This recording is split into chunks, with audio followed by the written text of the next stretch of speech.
Bismillahirrahmanirrahim. A'udhu billahi minash shaitanir rajim.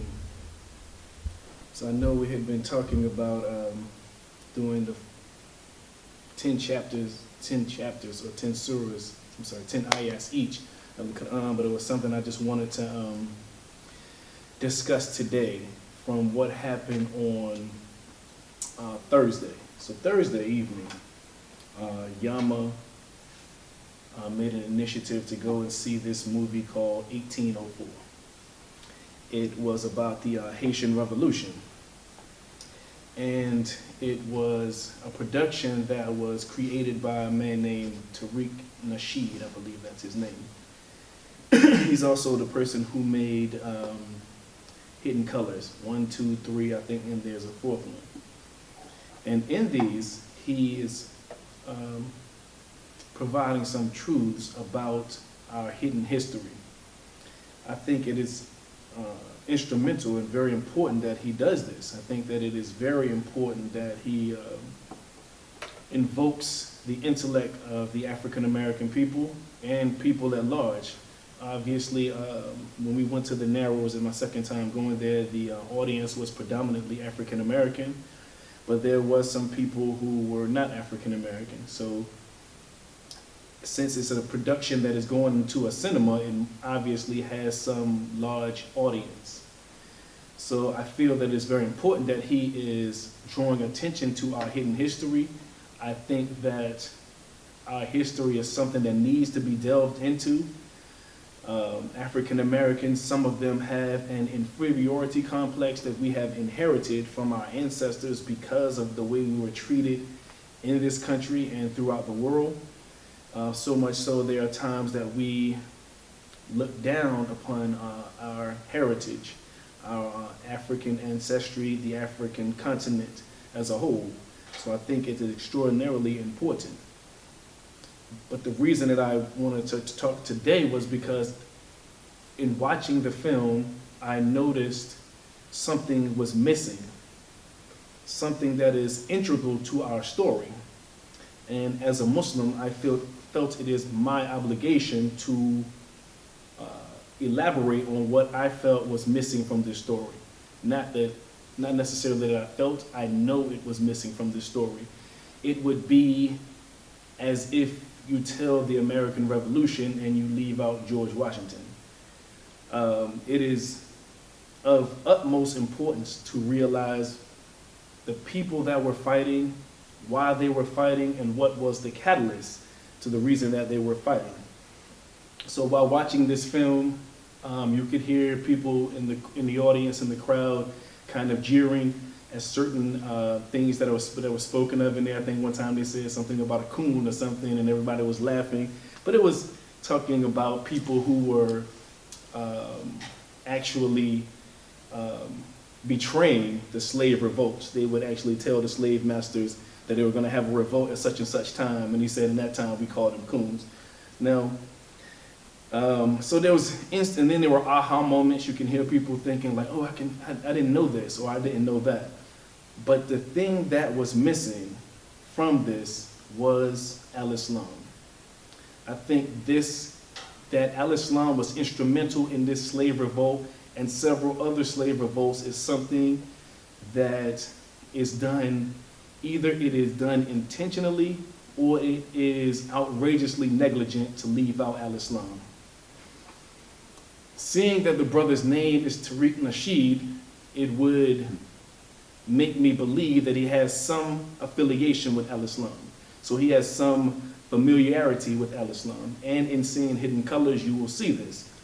But I don't know if the community at large realizes the attack, whether it's subtle or outright attack on religion, particularly the Abrahamic religions. They are secretly or covertly attacking Judaism and Al-Islam and overtly attacking Christianity. There are issues where you can see them saying things and laughing and jarring, and this is primarily because they associate Christianity with the European people. So they assume that Christianity is westernized, it's European, so they don't want to have any affiliation with it. Now, in doing so, they also see Islam or al-Islam as something that is Arab, is something that is Arabized, and that the acceptance of al-Islam will Arabize the African people. And they don't overtly say this because we have so many heroes that are African American and that are Muslim. But once they successfully attack Christianity, it is my belief that ultimately they will attack Islam or al-Islam. I've been in circles in which they're talking about, I've been in circles on different websites where they're talking specifically about al-Islam. And they have people who are Christian, Hindus,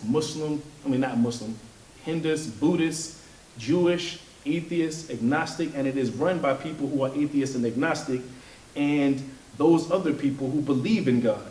Even though they don't believe in Allah and al-Islam, they all congregated to dispel al-Islam.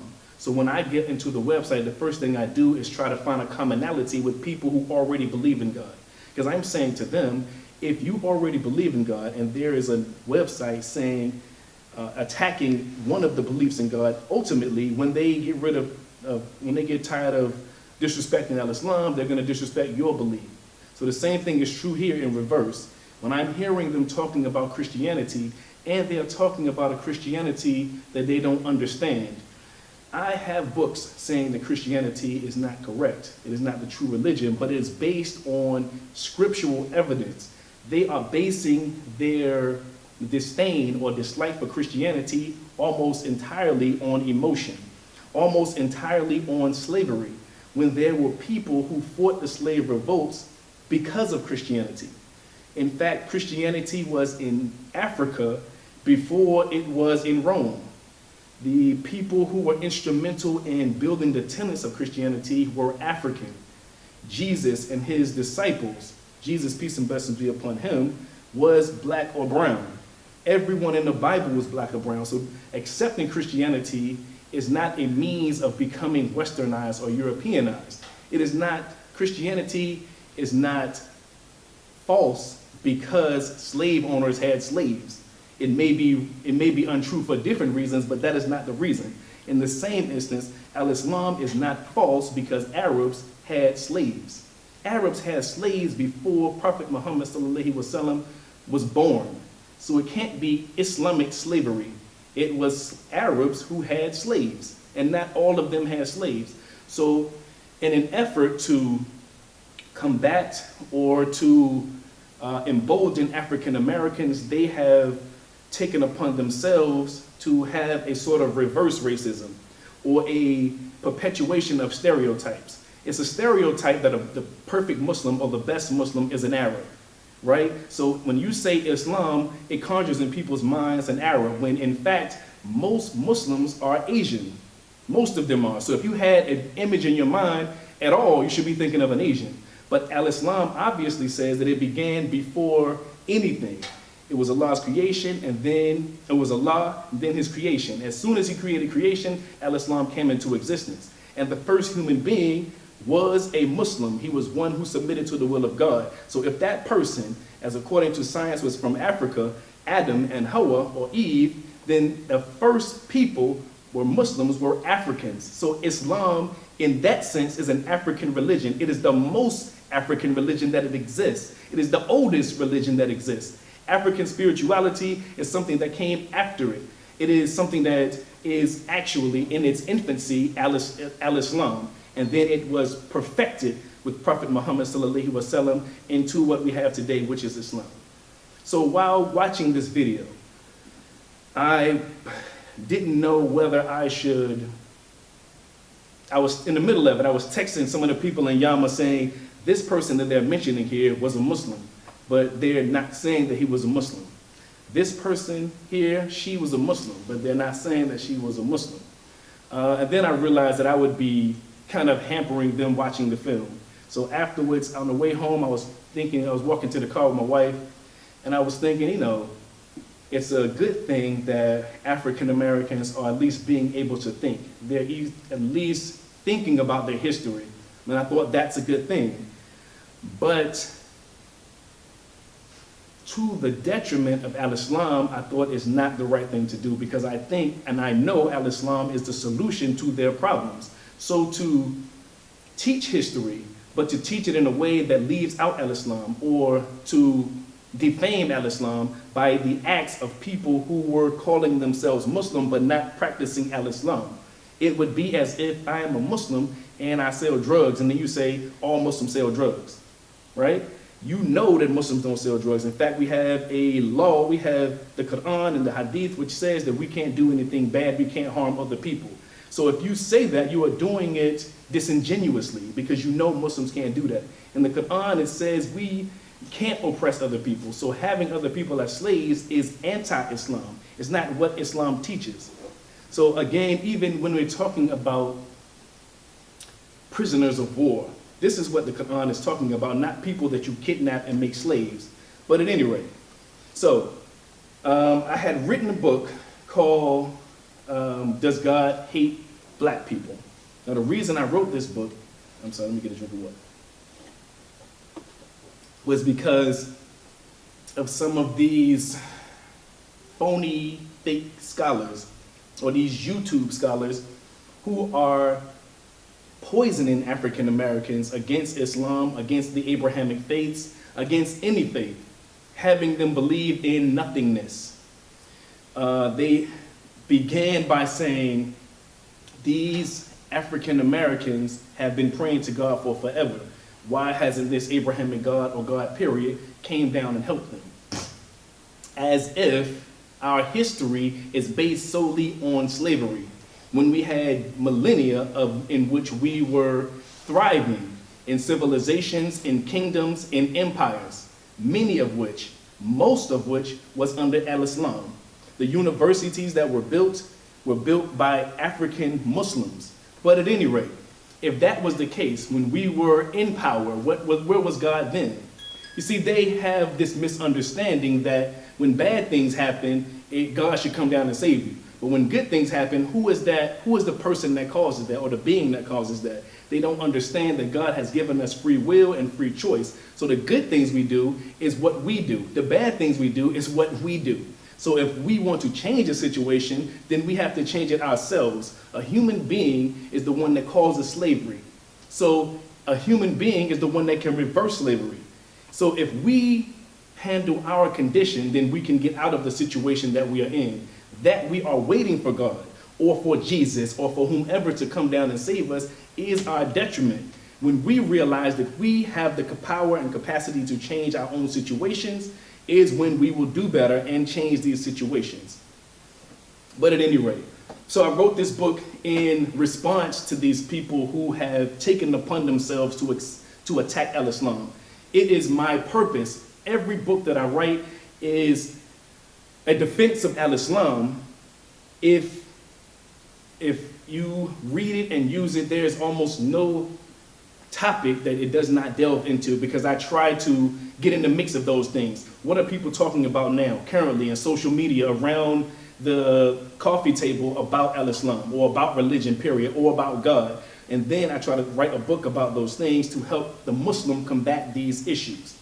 So in doing so, I had written about the relationship of God with African Americans, with Africans, period, and in which al-Islam played such an instrumental role with Africans throughout their history.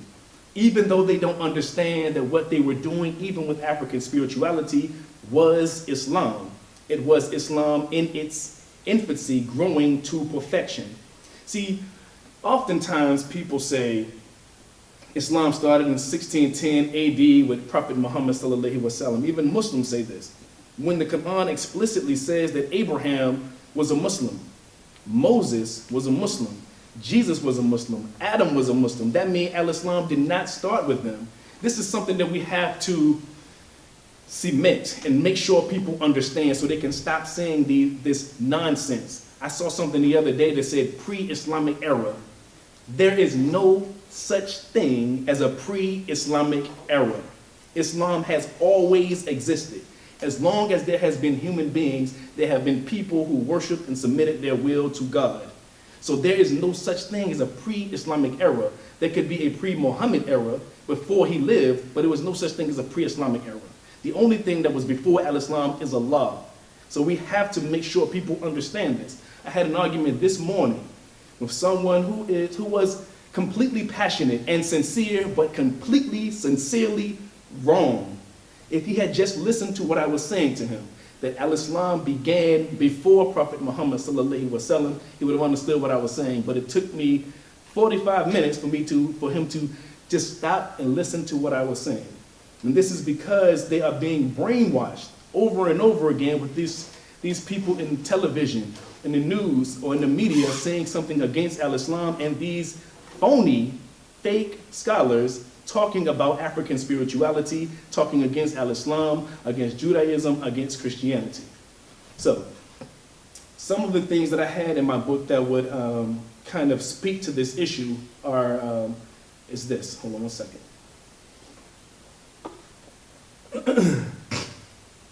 The father of Pan-Africanism, and some of these things I've mentioned previously, but just because I saw this movie, I thought it was important to reiterate these things.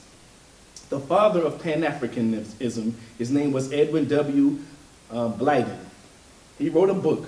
I have the book here, because this is another thing I wanted to bring the book, because all too often, these people that are these YouTube scholars don't read books. You ask them what they're talking about or where it came from, they have no idea where it came from, because they're just spewing something that someone else told them. This is a reputable book with scholarship. You can look it up and find out where the sources are. Not someone who was on the street that told you that al-Islam means this or Christianity means that. This person was a Presbyterian Christian talking about al-Islam. So I want to preface this before I say what he said here. He said, the introduction of Islam into Central and West Africa has been the most important, if not the sole, preservative against desolation of the slave trade. He called it Mohammedanism. Mohammedanism furnished a protection to the tribes who embraced it by effectively binding them together in one strong religious fraternity and enabling them by their unified effort to baffle the attempts of the powerful pagan slaveholders. This is what he said. Al-Islam was the reason that the catalyst against slavery. Before they even took slaves, they became a solid unit by accepting al-Islam, not by accepting Pan-Africanism or African spirituality or any of those things. The culminating force that brought them together was al-Islam. And I spoke previously about al-Islam and how it was talking about capturing prisoners of war, not actually kidnapping people and making them slaves. Well, this is what is said by this author here. In this book entitled Servant of Allah, which any African-American Muslim, any Muslim period should have this book. And this is again written by a non-Muslim. Her name is Sylvia Diaf. She says, at al-Islam, this is what she said. Let me say what I wrote about it and what she said afterwards. Al-Islam has a means of systematic manumission for prisoners of war. It is the only major world religion to have abolition in its holy book. Freeing slave is something that is prescribed and commanded by Allah subhanahu wa ta'ala to Muslims. The Quran mentions the freeing of slaves as a matter of righteousness and a means of atoning for one's sins. She writes here, therefore the manumission rate in the Islamic world was systematically higher than anywhere else. How is it that you can attribute slavery to al-Islam and then don't say that Muslims or al-Islam freed slaves? The highest rate of manumission was amongst the Islamic world. And this is a non-Muslim saying, this is not me saying this. I am just quoting what she said. And again, the slaves that were, or the people that were captured, I don't like calling them slaves. The Africans that were captured were Muslims. She again writes, if counted as a whole on a religious basis rather whether or an ethnic one, the Muslim was probably more numerous in the Americas than any other group among the arriving Africans. So most of them were African Muslims. Most of them were. History Superior by Slave Masters and Other Slaves. This is by Ibad Rashad in the book Islam, Black Nationalism and Slavery. In another mention of it was a brother by the name of Suleiman Nayang. He has a PhD from Harvard University. He writes, Muslims were known to be the masterminds of slave rebellion. This is what we should have some pride in, that Muslims fought for their own freedom. It wasn't that we allowed someone to keep us as slaves. And this is the sole reason, or this is the main reason, when I watch in 1804 and they don't mention Muslims, that I have such a problem with this film. So again, and not only that, even from the beginning, it is written, it says, there were decrees made, eventually passed in the United States government, that no more Muslims can be brought to the Americas enslaved. They wanted to stop us from coming. The first document prohibiting Muslim slaves from entering the Western Hemisphere was issued by King Ferdinand on September 16, 1501. He gave a royal decree to Sir Nicholas Ovando enjoining him not to allow to enter into the colonies any Muslims, but to permit to come black slaves with the condition that they were born under Christian power. In 1531, the Spanish declared the Wolof. Now these were the Senegalese Muslims, slaves. It said that they were haughty, disobedient, rebellious, and incorrigible.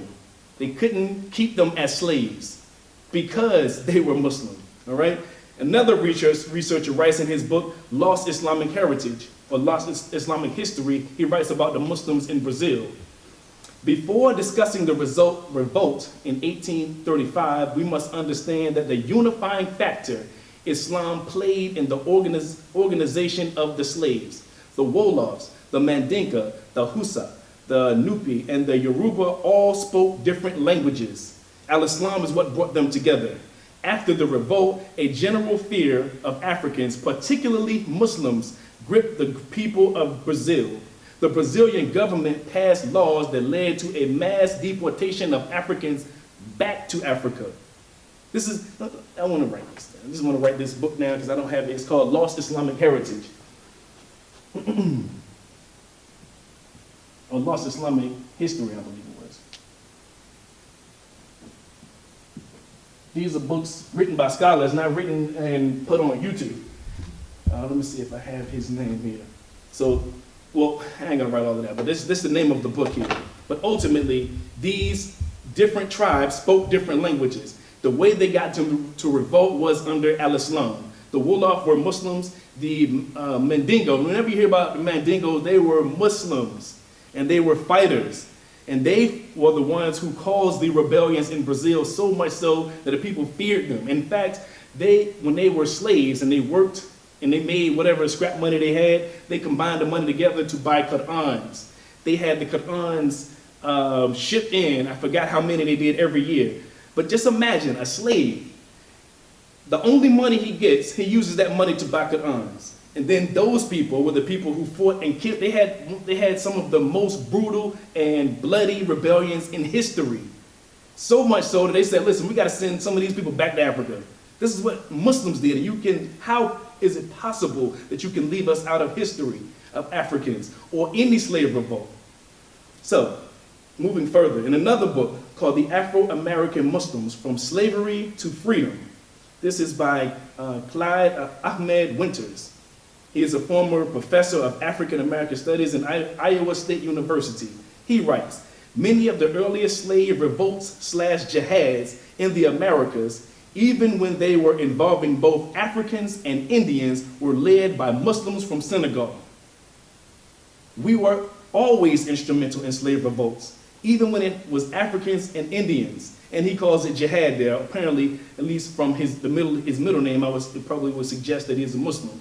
And he understands that this is a true jihad. This is a true struggle in which one is made a slave and he is to fight oppression.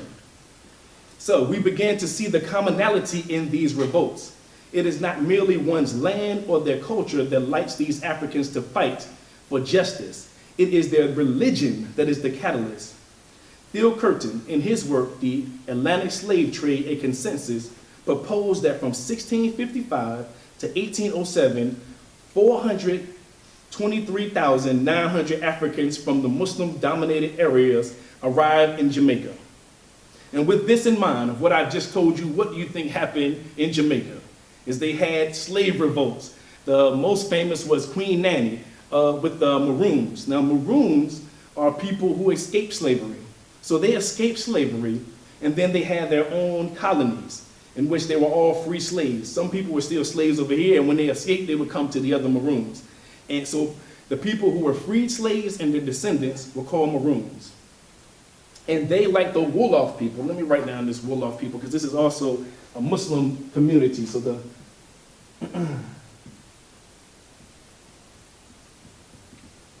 Mandinka or Mandingo, all of those things, it's the same, it means the same thing, it's just different pronunciations of it. We're Muslims.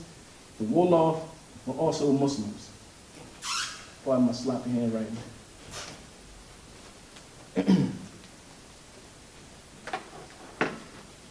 So it says here, the descendants were called Maroons, and they, like the Wolof people, were formidable forces to be reckoned with. What might you assume is the commonality between the Wolof people and the Maroons, aside from their African heritage? Again, the lady who wrote this book answers the question for us. She says, it is not known if some Maroon communities were entirely composed of Muslims, but the majority of the community had Muslim leaders. Not only if they weren't Muslims, they were led by Muslims. It is impossible to take us out of any of these revolts. Again, the ever-presence of al-Islam and its influence are undeniable, yet conspicuously underreported in our history. And this is what she prefaces this book with. Why is it that Muslims are not mentioned?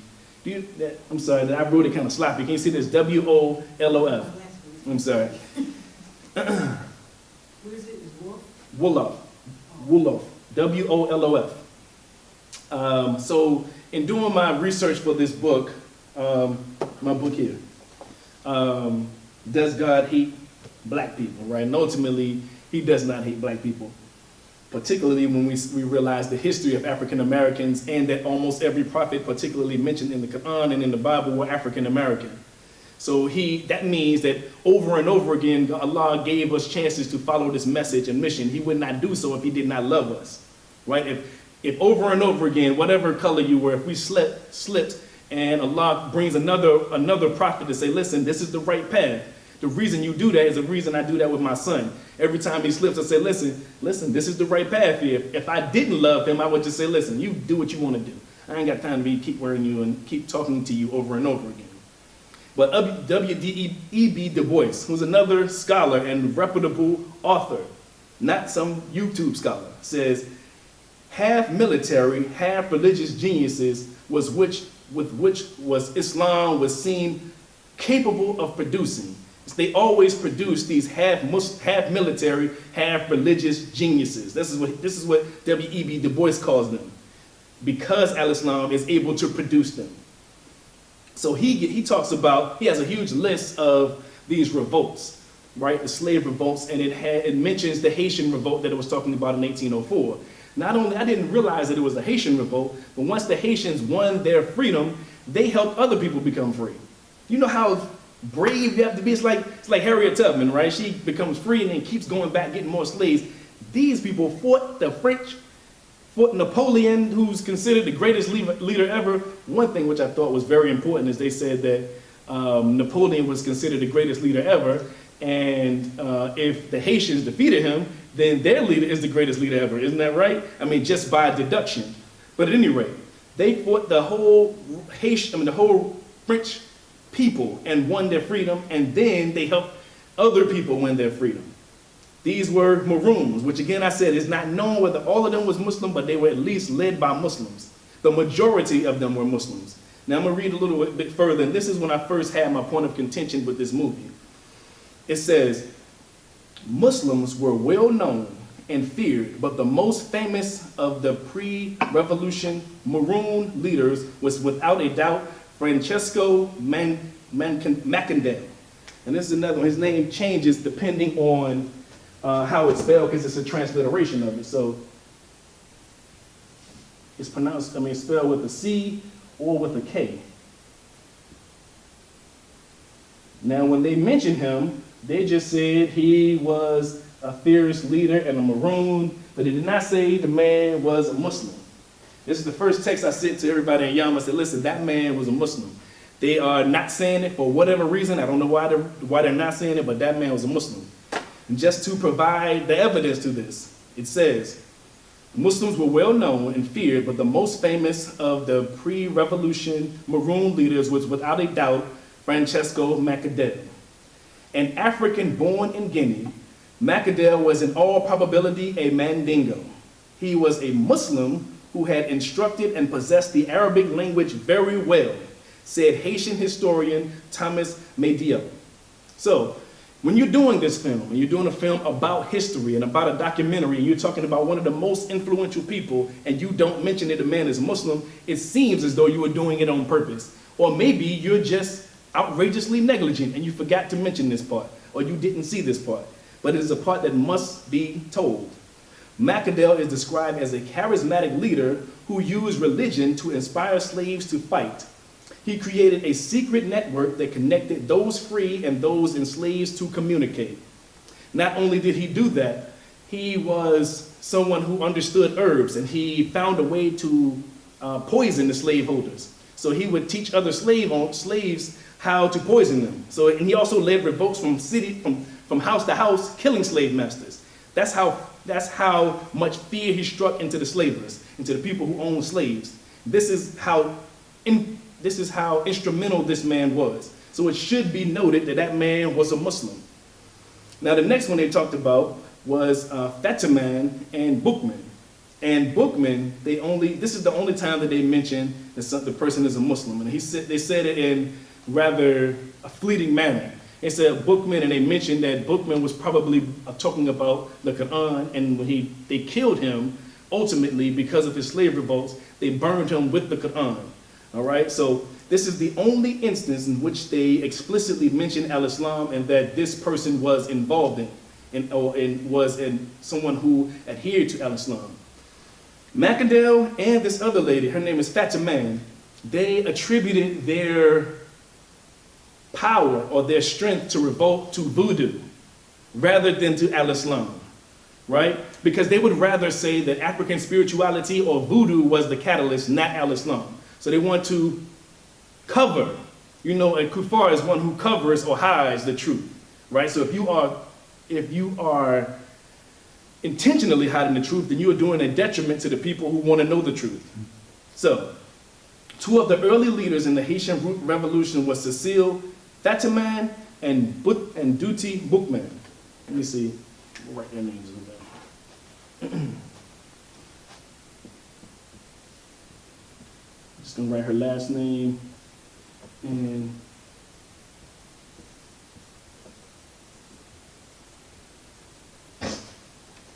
Boukman. Now does Fatiman sound familiar to anybody? Right? How is it that this name is mentioned but you don't mention al-Islam? It says here, their names are indicative of their religious affiliation. Scholars noted that the name Fatiman is quite similar to Fatima, the name of the Prophet ﷺ's grandmother and one of his daughters. In order for Muslims who consider their Muslim name and identity while enslaved, they slightly modified their name to seem less foreign to their slavers. The same is true of Boukman. The French bookman, the word here, came from the English nickname bookman. Boukman was a Muslim, so his name was indicative of the book that he dedicated himself to, the Quran. And as I said, after his death, at his death, they burned him at the stake, and they had the Quran, and then they burnt the Quran also. So, what was that guy, that minister or pastor in Florida that wanted to burn the Quran? This is in keeping with European or Asian, not Asian, European or Western decisions to burn the Quran because they think it's something that is a detriment to them. So they thought it was okay to set the Quran on fire. But after him, there was another Maroon leader. Once again, Maroon leaders were either Muslim or led by Muslims in Haiti and in Jamaica. So those people that was having these slave revolts were predominantly Muslim, or they were led by Muslims. So how is it that you can extract al-Islam or not mention al-Islam? Mention al-Islam one time throughout a 2-hour movie if you are trying to instruct someone, trying to educate someone about the Haitian Revolution or any revolution, when every revolution Muslims were instrumental in.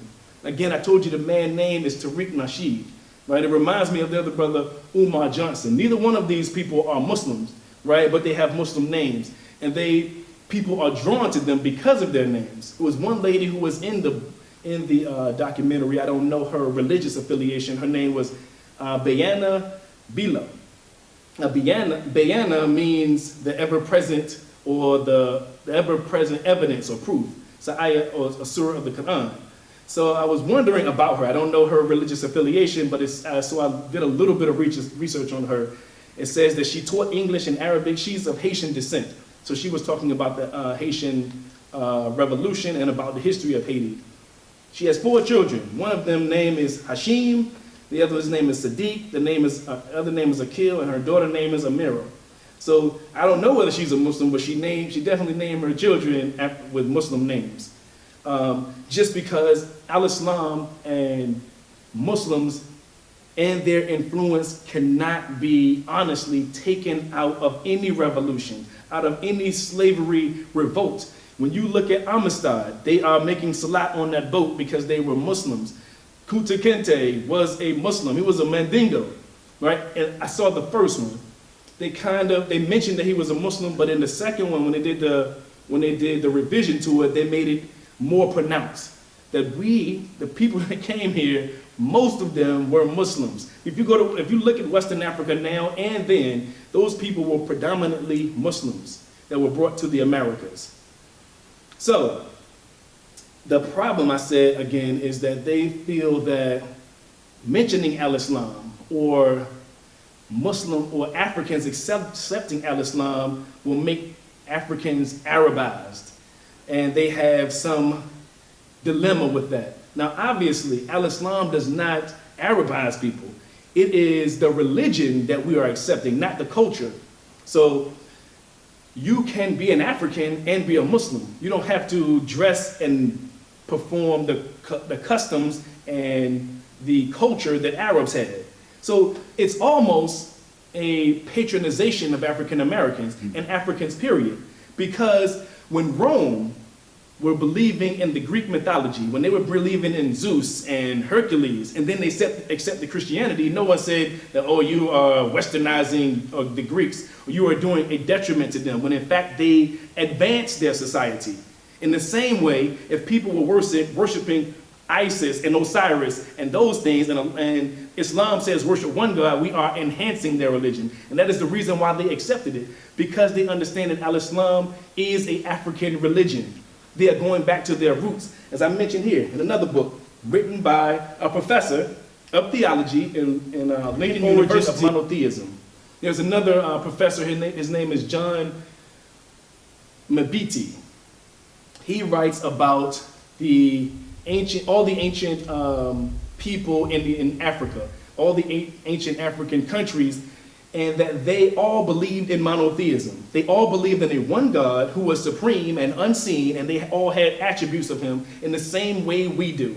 They all had attributes that he is all powerful, that he is all wise, that he is all knowing, that he is unseen. So when they understand al-Islam, they realize that what they have is the Rolls Royce of what they already had. So Adam, right? So you think about Adam, right? Adam never saw a computer. He never saw the internet. He never saw a car. He never saw a television. So what he learned of al-Islam would be in its infancy. It would be different than what Prophet Muhammad sallallahu alaihi wasallam saw. It would be a gradual change. And so when human beings evolved and became smarter is when al-Islam became perfected to what it is today. And when al-Islam was perfected with Prophet Muhammad sallallahu alaihi wasallam, it was also a time when literacy came into full effect. When we were able to write books and read books and make thousands and thousands of copies of books. And this is the reason why it was solidified with the Prophet Muhammad, is because we have a codified law that I can give to you, or I can give to you. African spirituality has no codified law. If you want to know what an African spiritualist believes, you don't have anything to say what they believe, because they don't believe really in anything. It is to suggest that everyone has their own specific belief. So if you say, listen, brother, you shouldn't be drinking, he can say, where does it say that? Nowhere. I don't have a book that says I shouldn't drink. If it say you shouldn't punch somebody in the face, everyone knows you shouldn't punch somebody in the face, but there's no law that says don't punch anybody in the face. And the law that they did have is called a Mayat law. Again, this morning I was speaking with a brother who was talking about religion. He mentioned the Mayat law. So I asked the brother, I said, do you worship the goddess Mayat? Because that's what the laws came from, a goddess, right? Do you worship her? He said no. He said he worshiped a God that encompasses everything, that is all everything, right? Which is another problem entirely, because what he was doing was coming up with his own rules right in front of my face. So I said, if you don't follow this goddess and worship this goddess, then why do you follow her laws? Why are you telling me to? Because obviously you think this lady is false, or this goddess is false. If you don't worship Osiris and Isis, why are you telling me to follow their laws then, right? It makes no sense. It's like me saying I don't believe in al-Islam, but I'm telling you to start fasting, right? That makes no sense. So what they're doing is just saying things because it sounds nice and cool to say, but it really is a substitution for nothing. Al-Islam is superior to all other beliefs because it is the truth. There is nothing that you can put beside al-Islam and it be better than it, no matter what they say or do. Ask them to show me something better in your African spirituality. There is nothing better. If they had African spirituality, so this brother said that he believes everything. He said he believes that God is everything. All right, so if God is everything, then God is the universe. The universe came into being 13.8 billion years ago. Before that, it did not exist. So it can't be God. It can't be. It was created. So whatever created it is what I worship and what I believe in. So again, what he said is not better than al-Islam. The only thing they can say is I believe in one God, which is something that we already believe in. They have nothing that will unify people to do something in unison. We have a salat in which people pray 5 times a day around the world. Every Muslim is doing it. Nothing in any other religion can even come close to comparing to that. Nothing. No matter whatever their religion is or their spirituality is, there's nothing that can bring people together in this manner. While talking to him, he was talking about dietary restrictions. He said African American people need to be more conscientious of their diet and what they eat. I said, what can cause people to have dietary restrictions?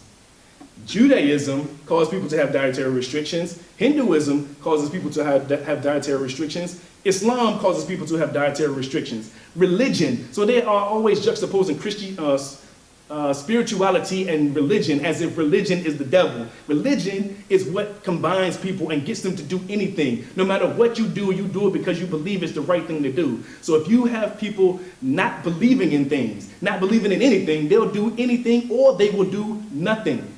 Nothing at all. As al-Islam says, don't eat pork. Everyone in the world knows Muslims don't supposed to eat pork, right? So right then and there, that helps the African American community with their high blood pressure, with their hypertension, with their diabetes. It says don't smoke or drink. Right there, it helps with all your health issues. But African spirituality doesn't do that.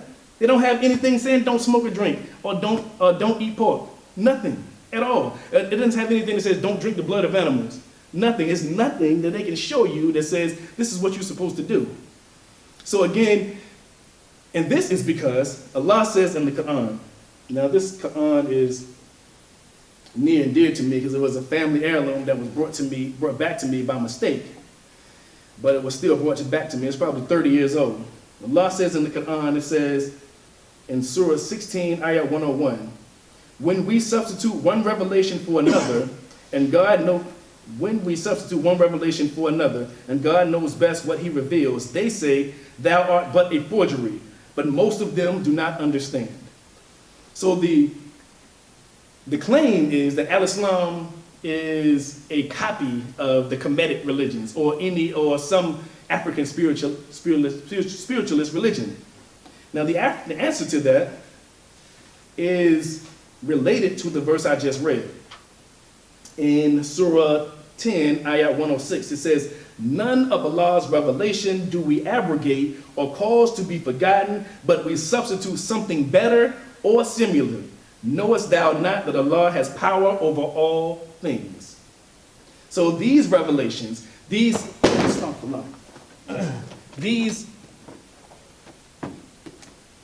what was given to them previously, the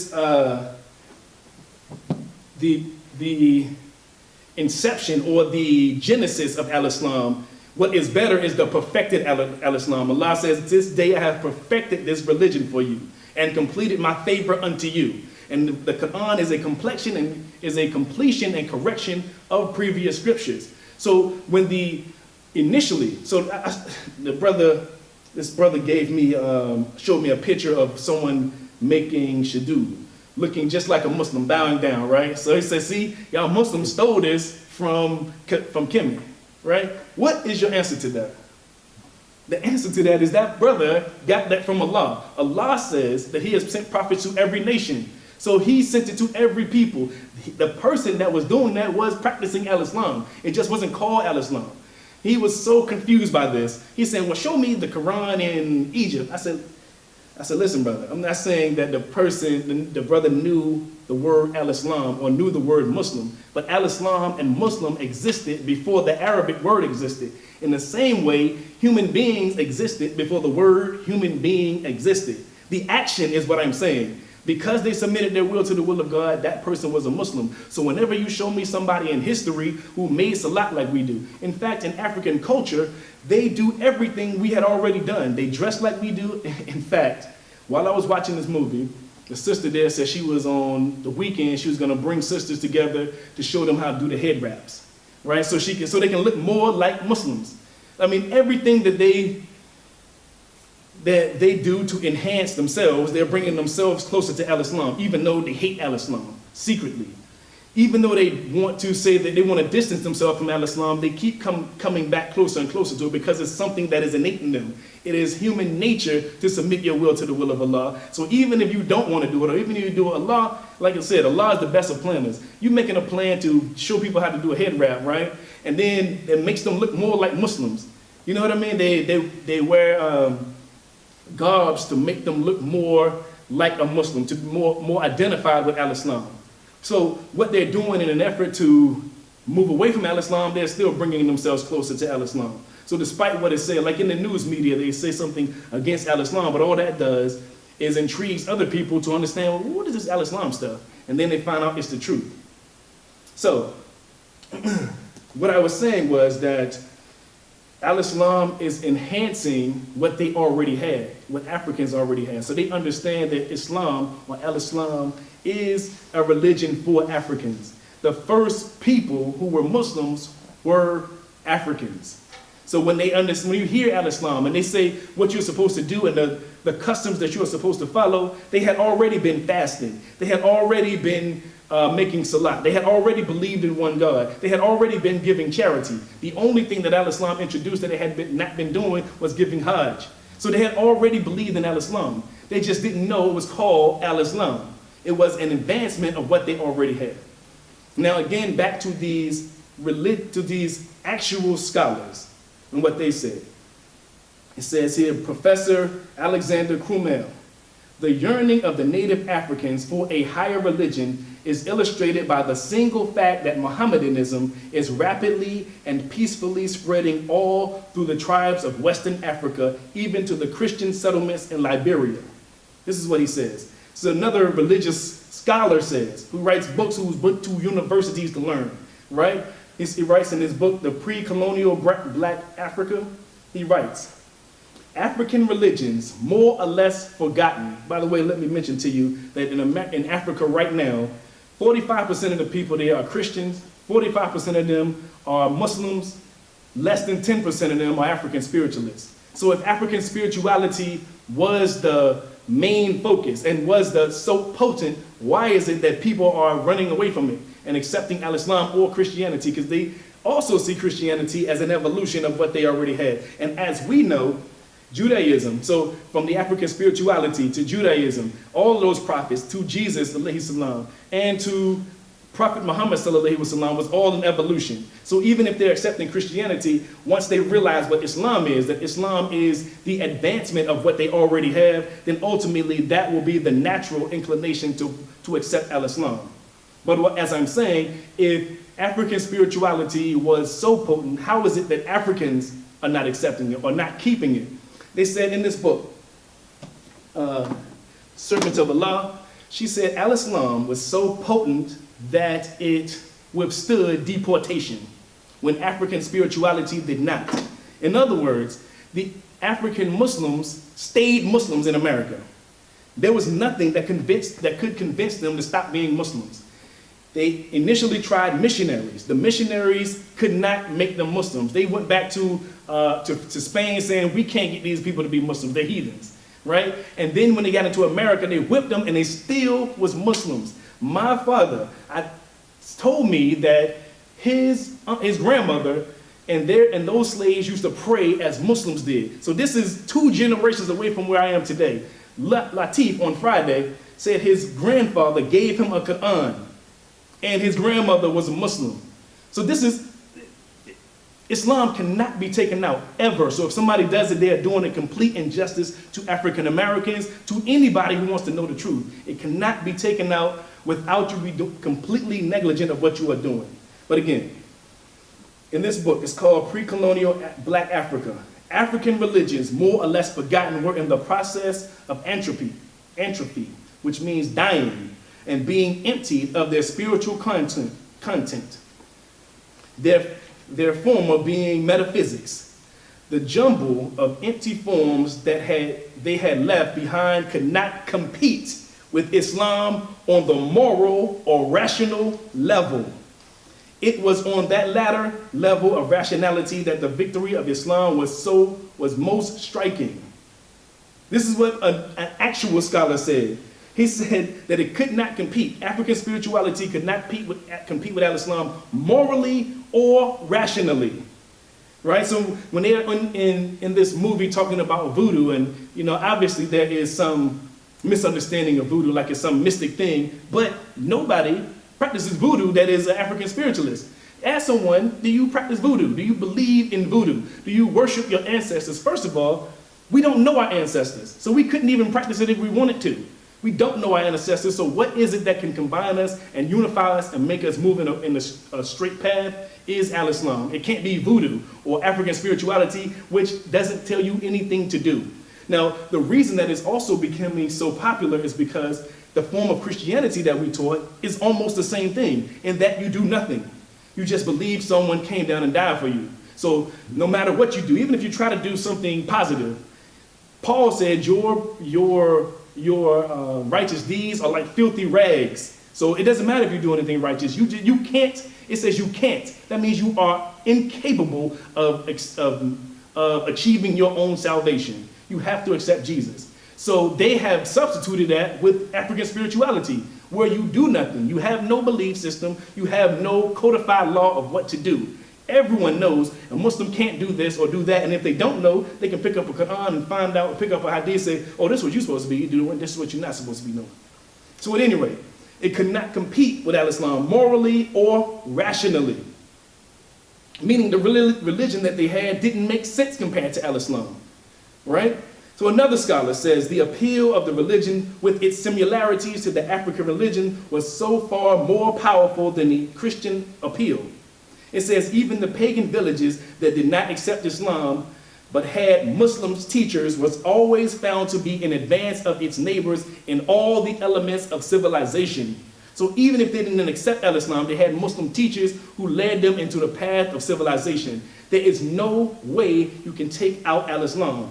No way, no way, no way. So you can ask them, what is their solution to anything? This brother, Polite, who, he said something about al-Islam that almost drove me crazy, right? So the brother says that Allah is a woman. So the first thing he's doing is catering to African-American women, which I understand the reason he's doing it, because African-American women need to be praised and need to be held to the esteem that they're supposed to be, because they have not been. But in doing so, he has created an injustice and a blasphemy that is contrary to what his aim is. By saying that a black woman is God, then you are now defaming Allah. You are now defaming God. If you say anyone, any human being or anyone besides Allah is Allah, then you are not giving him his full due. Ever. So if you're saying anyone is the case, so if a woman, a black woman, the logic is that she is the mother of civilization. So everybody came from her, so she is God, right? But then again, they don't understand the concept of God. God is the creator of everything from nothing. No things exist except Allah, and then he made something. So there was another person who said he was a follower of this Kemetic religion. And he again said, I believe in everything. He said he was a kind of God.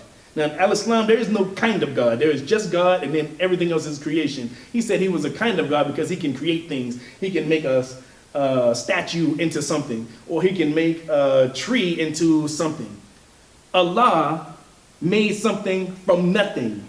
There was no things, and then Allah made everything that came into existence. So you are either you are God or God's creation. There's no in between. There is nothing. You can be killed. You don't know everything. All these things are contrary to the attributes of Allah subhanahu wa ta'ala. He knows all things. He can create anything. He can do whatever he pleases. So in order for you to say that, you are saying something that is a detriment to people, and then when they start believing it, they start saying that to other people and making a fool of themselves. Like this brother I was talking about today. There's another brother. I feel so bad for him. His name is Waka Flocka Flames, right? This dude is a rapper. I mean, you might not know him. So see his sincerity. He was on a radio station saying that he wasn't black. And he said that's because black doesn't mean anything. He said, you go somewhere else, you can be African, you can be African American, but black is a color. I'm not a color. So I was like, you know, I understand where the brother's coming from. So he's a famous rapper, so people kept asking him to elaborate on what he was saying. And in doing so, in elaborating, he made himself out to be, I don't want to call it a fool, but he made himself out to be completely ignorant of what he was saying. The brother said, I'm not black. He said, I'm more Italian, I'm more Asian than I am African American. He said the people in America, well, the Africans in America were all, I'm sorry, not the Africans, the black people were already here. He said they weren't from Africa. He said 80% of the people that were here was born here, that they didn't come from Africa.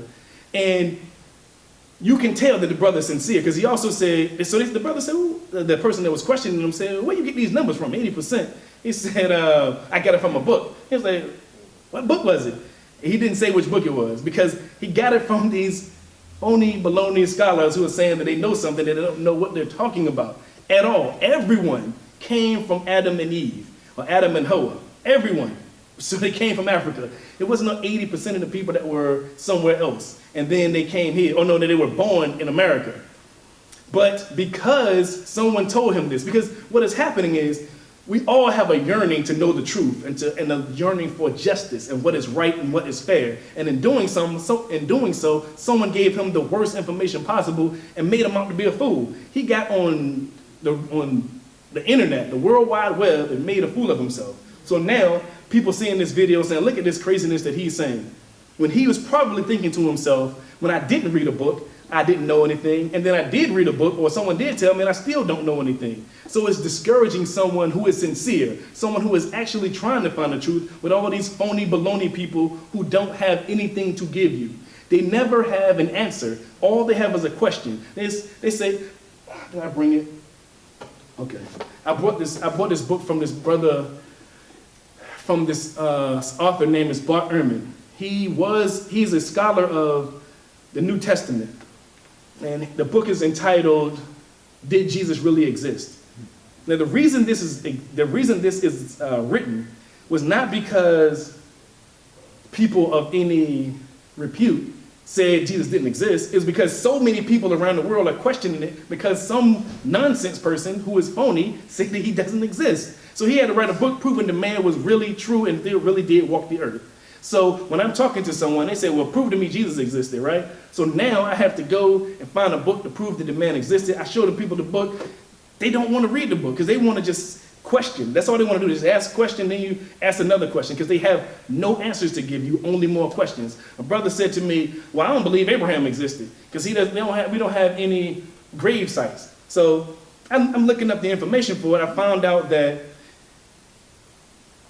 1,500 years before the Bible was written, there was a tablet in Ibla, an Ibla tablet in the place called Iran, which is mentioned in the Quran, by the way, because Allah mentions this in the Quran, and then at that time, when it was mentioned in the Quran, and a little bit after that, the Arab people never heard of it, and no one had ever heard of it, so they were saying maybe this is an allegory, maybe this is just figurative, because they were a little bit ashamed of it, because nobody had ever heard of it. But centuries later, the National Geographic found out it was a real place, and they found this tablet that had Abraham's name written on it, had Ismail's name written on it, had Dawood's name written on it. These people were real people, and it was written 1,500 years before the Bible was even written. See, the other thing that they're doing is suggesting that you can't use the Bible as a means of history. So their claim is, well, show me somewhere outside of the Bible, right? As if the Bible is totally taken off the table, like you can't use it. The people that wrote the book, even if what they're saying is not completely accurate, were still writing what they believed to be true and had some historical reference. It's just like me reading a history book now. Some of that stuff in a history book in school is false, but it's still, you can still use it to show someone this is what happened, or this is the most researched and what is the consensus of what the scholars believe is true at this time. So the same thing is true with the Bible. You can't say, because it's in the Bible, we can't use it. The person writing the Bible believed Moses existed, right? He wrote a story about Moses. He wrote a story about Abraham. It was not like Zeus, where they didn't believe the people existed. They made up a phony story and said, Hercules, Zeus made Hercules and thus and so. These people, the people that wrote that book, believed it was historical fact. So you can use that to say the people at that time believed that that was really true. So you can't say, well, you got to take the Bible out completely. In the same way, you can, when the brother wrote, I keep saying the brother as if he's a Muslim, he's an agnostic. His name is Bart Ehrman. He wrote about Jesus, and it's proved by thousands of people that wrote around that time that the man really did exist.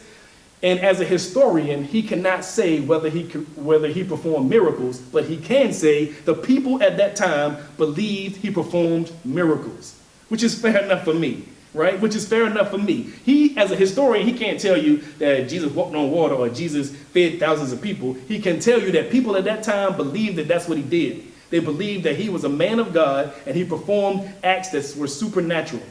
So that is further proof that the man existed. So the point that I was making is that these people have no answers, but all they're going to do is keep asking you questions over and over again. You put them on the defensive, ask them to explain what God is or what God wants me to do. They say, whatever you feel is, whatever you feel in your heart and your spirit. Spirituality comes from the unconscious or the immaterial you. The immaterial you comes from the immaterial God. God is the being that created you materially, and he gave you instructions on how you live your life. If you don't have the instructions, and I do, my religion is better than yours. I can get 1 billion people to fast during the month of Ramadan. Can you do it with African spirituality? Can you get anyone to pray at Fajr prayer, to wake up in the middle of their sleep and make salat to the one God who created everything? Can any other religion do that? If it can't, then it is inferior to Al-Islam. Assalamu alaikum. Questions? Yeah, I think when you first kind of started out, you made some of those relations to the hidden colors and the think the same one making this film had Yes, something sir. to do with the hidden color. Yes, sir. And you said something about four different films or something. You had It's something at least to do with? 4. I think it's 4. I'm sorry. It's at least 3. I've seen 3 of them, but someone told me the other day that there was a 4th. Now, what I want to say about that is, as Muslims, we are able to eat the meat and spit out the bones. We can understand, we can discern the truth from the falsehood. Because there's an instance in the movie, 1804, where he says, randomly, he says the month of August is always a month that is special to melanated people. So they talk about melanated people as if African American people are better than other people. So he says during the slave revolt in Haiti happened in August. Marcus Garvey was born in August. And he said like 2 other things, which it is completely conjecture. You can do that with any month. You can say during the month of January, all this stuff happened. All you gotta do is just look through history and find a timeline and say, well, everything happened during this time, as if that was something that is solid that you can hold on to. So what I'm saying is, the majority of the film was historic. The reason I mentioned it was because Islam was extracted from this story. But there's also some conjecture in there that is added that if you are not knowledgeable or someone who reads or someone who is inquisitive, you'll just believe it. So there's some things in there that that's not true. Just straight up. First, for example, is when they're talking about Islam. So first of all, I mean, I know about Al-Islam, right? We know about Al-Islam. So when you hear something about Al-Islam, you already know whether this person is talking the truth or not. So when they say Al-Islam began 1610, or Prophet Muhammad sallallahu alaihi wasallam not stole his religion, but got his religion from Kemet, or from the Christians, and they got it from the Jews who got it from Kemet. And everyone, see, the whole rationale is that everyone stole from the Africans, which also again patronizes the Africans, because what they're saying is somebody stole your religion and they repackaged it for you, and you accepted it. Which means the Africans are so ignorant that somebody can have something, somebody give it back to them, and they think it's something new. So in fact, they are patronizing the Africans by saying that they don't realize what's happening to them. You know what I mean? When what they realize is that what I'm getting is better than what I had. In the same way that Romans and Greeks accepted Christianity, both of them believed in mythology. Both of them believed in Jupiter and Zeus, and then they got Christianity. They're like, this is better, right? And it was better, and it was truer than what they already had. In the same sense, Osiris and Isis were not true. They're not real gods. Maya is not a real goddess. So when Al-Islam came and they accepted it because they are smart enough to know this religion is better than what I already have. So with hidden colors, they are making an effort to get away from the Abrahamic religions and have their spirituality, but it is not something that is unifying people. It cannot unify people because it individualizes them. It makes them say that what you believe in is true, what you believe in is true, and what you believe in is true, but those are individual things. So what your truth is different from yours. See, another thing is people don't believe that there is one truth. They believe that everybody has their own truth. They think that truth and facts are 2 different things. So you can say your truth is Islam. So like, they don't want me to tell them that their religion is wrong, right? People oftentimes say, or that their religion is not true, because they don't like when I say Al-Islam is the truth. Because other people don't say this. I'm saying this is the truth, and what you're saying is approximation of the truth, is some of the truth, but Al-Islam is the full truth. So they're fine with saying your religion, your way is okay, and you believe what you believe is okay. So you have your own understanding of what truth is, and it varies with 7 billion people on Earth. So if you allow that to happen, 7 billion people have different beliefs, and all of their beliefs will cater to what they already think and what they already believe, their own prejudices. Right now, if we got in this room and made up a religion, it would benefit us, because that's human nature, is to do the best we can for us, and it might be a detriment to someone else. The only being that can do justice in creating a system for everyone is the one that's outside of it, which is Allah subhanahu wa ta'ala. The being who created everything, he would know best how you should live your life, and the instructions on how you should live your life. Not having an individual, everybody have individualism. When you see the Hajj and you see the Muslims circumventing the Kaaba, you know that power and that force is something from Allah, something that is almost unworldly to have that many people together in unison doing anything. We can't agree to do anything, but Allah subhanahu wa ta'ala can make us do all these things simultaneously. If you were outside of this world, you had a telescope from Mars and you saw people making salat around the world at different times, it's like a domino effect. You'll be like, what in the world is happening on that earth? Because we need to find out who is the being that can make them be in unison, almost 2 billion people. And he was the same one produced the Amistad too? No, Amistad was made by, I can't remember his name. So the person who made Amistad was, I think it was Oliver Stone, if I'm not mistaken. So this brother is coming up. He's like an up and comer. He doesn't have it in the cinemas where it's nationwide. That's why I was in the narrow. So it's in select theaters. So Amistad was a movie that was, nationwide. You know what I mean? So he's coming up right now. And ultimately, I wish the brother success, but I want him to be more genuine in giving the story. But he had part in the Hidden Colors, though. Yeah, he's in all of the movies. Because he produced it. it. International too. You're saying like he's. It is. What I mean is international in the terms of how movies go straight to DVD. That's kind of how it is. He has it in cinema that are select theaters. I think the last one, the third or fourth one was the one that went to the theaters. All the other ones I found out at the barbershop. My barber gave me a CD, a DVD. Well, he was playing it. And I was like, what is this, man? I need to see this. Because it is of grave importance. African American people need to know the history. So I think it's extraordinarily important and it's very admirable what he is doing. I went to see the film knowing that he made Hidden Colors before. So it's not that I'm not supporting the brother, but I'm saying is you can't take Islam out of this. If you're doing everyone a disservice. I don't know why you're doing it, but you need to stop.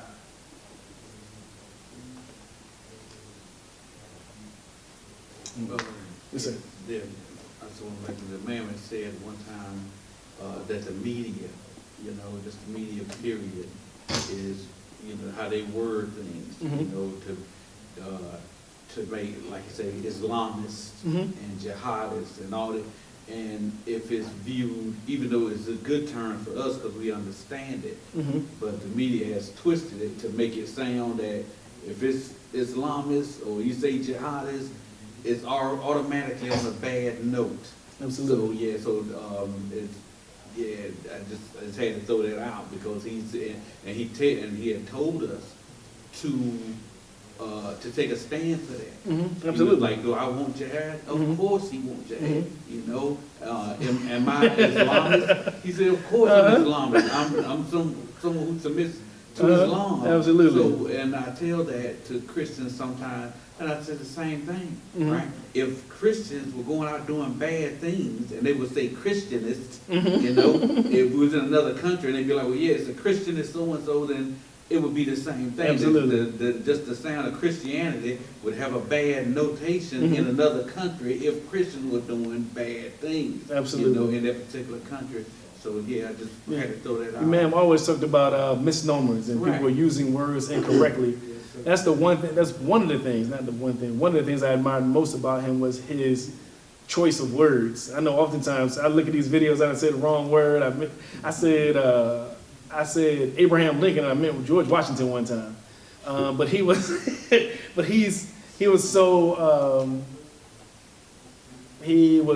he chose his words carefully, and he always used the right word for the right moment. I remember one time we went to a synagogue, and he was representing for Al-Islam, and I also saw him at Virginia Wesleyan. This is before I was in the community, and I was so proud of him that he was the person who was the ambassador for Al-Islam, because he knows the right words to say and when to say them. There was an instance when one of the people on the panelists was antagonizing him and trying to vilify Al-Islam. And I raised my hand because I wanted to say something to him, and he went about it a different way. He explained to him what was going on and how what he was saying was a misunderstanding.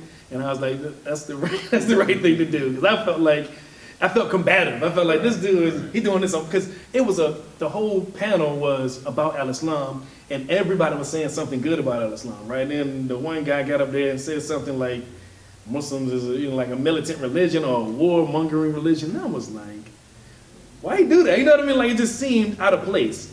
And then it seemed like he said it and then thought nobody was going to say anything in response to it. And you know the man won't let anything go about Islam, particularly in a setting like that, without saying something. But when we were in the synagogue, it wasn't, in the synagogue, nobody said anything that was kind of out of the way. But his choice of words and how he articulated our understanding and our belief, I was very proud to be a Muslim. You know, I was very proud to be a Muslim that day. Right. Slim Wally. Right, that's